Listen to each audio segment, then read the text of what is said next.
சாய் பக்தர்களுக்கு என் அன்பு வணக்கங்கள். ஓம் சாய்ராம். என் அன்பு குழந்தையே, என் பக்தர்களின் வீட்டில் தேவை என்பதே இருக்காது என்று நான் உனக்கு வாக்குறுதி அளித்திருக்கிறேன். ஆனாலும் பல குடும்பங்களில் இந்த குடும்பம் சாயப்பாவை தான் முழுமையாக நம்பியிருக்கிறது. ஆனாலும் வறுமை, கடன் சுமை எல்லாம் சேர்ந்து கொண்டு குடும்பமே தத்தளித்து கொண்டிருக்கிறது என்று சொல்வதை கேட்டு என் மனம் மிகவும் வருந்துகிறது. உன் வீட்டில் என்னத்தான் நடந்து கொண்டிருக்கிறது? உன் வீட்டில் என்னத்தான் நடந்து கொண்டிருக்கின்றது? நாலா பக்கமும் பிரச்சனைகள், சமாளிக்க முடியாமல் அடுத்த அடி எப்படி எடுத்து வைப்பது என்று தெரியாமல் விழி பிதுங்கி நிற்கிறீர்கள். வெளியே சொல்ல முடியாத அளவுக்கு அவமானங்களும் அவமரியாதைகளும் சூழ்ந்து கொண்டு நிற்கின்றது. சின்ன சின்ன விஷயம்தானே, இது என்ன நம்மை செய்துவிடப் போகிறது என்ற அலட்சியமாக பார்த்த விஷயங்கள் எல்லாம் இன்று பூதாகரமாக எழுந்து நிற்கிறது. என்னுடைய ஆசீர்வாதம் உனக்கு முழுமையாக இருக்கும் பொழுது நீ ஏன் இவ்வளவு சோதனைகளையும் வேதனைகளையும் சந்தித்து கொண்டிருக்கின்றாய் என்று யோசிக்கிறாயா? நிச்சயமாக இது உன்னுடைய கர்ம வினைகளின் காரணம் அல்ல. உன்னுடைய அஜாக்கிரதையான போக்கில்தான் இவ்வளவு கஷ்டங்களையும் சோதனைகளையும் இப்பொழுது நீ சந்தித்து கொண்டிருக்கின்றாய், அனுபவித்தும் கொண்டிருக்கின்றாய்.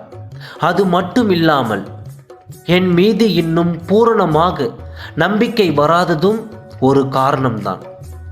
முன்பு என் மேல் முழுமையாக நம்பிக்கையோடு தான் இருந்தாய்.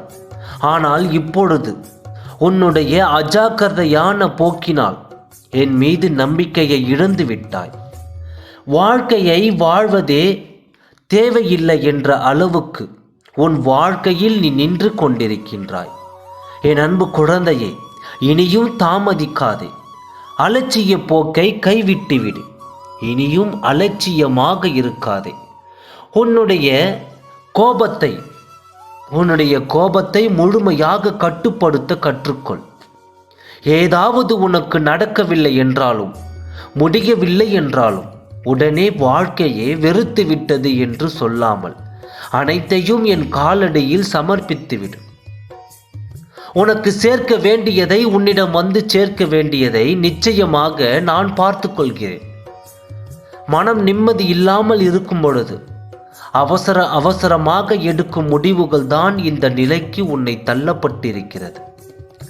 எனவே கோபமாக இருக்கும் பொழுதோ, மன நிம்மதி இல்லாமல் இருக்கும் பொழுதோ தேவையில்லாமல் எந்த முடிவையும் எடுத்து விடாதே. நீயாக எந்த சூழ்நிலையும் எப்பொழுதும் என்னை மறந்து விடாதே. நம்பிக்கையை இழந்து விடாதே. சங்கடங்கள் உன்னை சூடும் பொழுது என் நாம சொரணத்தை மனதக்க சொல்லிப்பார். சங்கடங்கள் உன்னை விட்டு விலகுவதை கண்கூடாக உணர்வாய். எதற்கும் கலங்காதே. இதுவரை தோல்விகளை மட்டுமே சந்தித்து வந்த நீ இனி என்னுடைய முழுமையாக ஆசீர்வாதத்தை பெறப்போகிறாய்.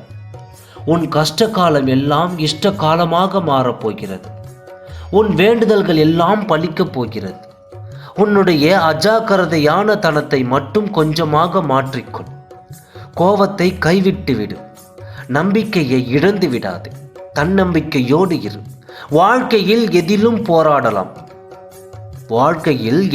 போராடலாம், வென்றுவிடலாம் என்ற நம்பிக்கை வார்த்தைகள் மனதுக்குள் சொல்லிக்கொண்டே இரு. உன் எண்ணம் போல் உன் வாழ்க்கை அமையும். ஓம் சாய்ராம். நன்றி, வணக்கம்.